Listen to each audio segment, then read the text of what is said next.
가짜 문자 메시지로 개인정보를 빼내거나 소액 결제를 유도하는 스미싱, 즉 문자 사기가 끊이질 않고 있는데요. 이제는 부고 문자까지 사칭하는 등 범죄 수법이 갈수록 교묘해지고 있어 더욱 주의가 필요합니다. 보도에 주아란 기자입니다. 울산의 한 구청에서 근무하고 있는 40대 김모 씨. 지난 4일 저녁 친구로부터 아버님이 돌아가셨다는 부고 문자 메시지를 받고 첨부된 인터넷 주소를 눌렀습니다. 그런데 다음 날 다른 친구로부터 너희 아버님이 돌아가셨다는 문자를 받았다는 황당한 전화를 받았습니다. 확인해 보니 자신의 휴대전화 연락처에 있는 지인 200명에게 비슷한 내용의 부고 문자가 발송돼 있었습니다. 알고 보니 친구로부터 받은 부고 문자에 첨부된 인터넷 주소를 누르면서 김 씨의 휴대전화에 악성 코드가 깔려 자신의 지인들에게까지 문자가 발송된 겁니다. 제 나이나 친구 아버지쯤 되면 나이가 좀 있으시기 때문에 그래서 놀러 갔던 거고 또 이제 교묘하게 장례식장 같은 분위기를 연출했어요. 피해 예방을 위해선 문자 메시지에 첨부된 인터넷 주소를 누르지 말고 지인에게 내용을 확인해 가짜 문자인 경우 즉시 삭제해야 합니다.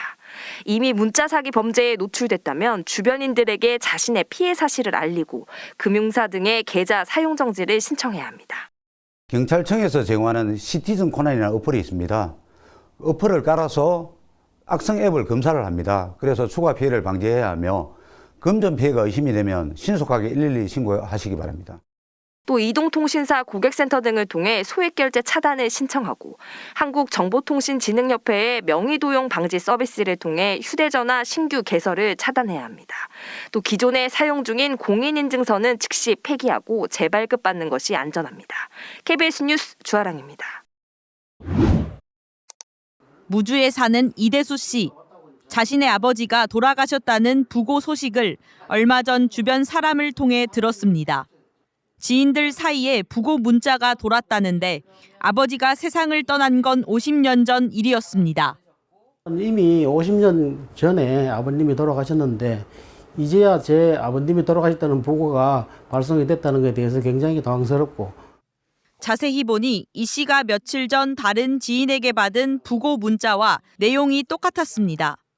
당시 이 씨는 장례식장 주소를 확인하기 위해 적혀있는 인터넷 주소로 들어가 연결 버튼을 눌렀는데 이때 해킹 앱이 깔리면서 지인 연락처 등 개인 정보가 빠져나간 것으로 보고 있습니다.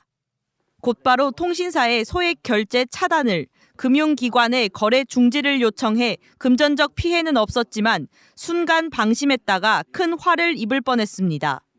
최근 부고장이나 청첩장 등을 보낸 것처럼 지인을 사칭한 문자 사기가 빠르게 늘고 있습니다. 두 해 전 25건, 지난해 4건에 그쳤던 지인 사칭 문자 사기 신고는 올해 들어 3만 7천 건이 넘었습니다.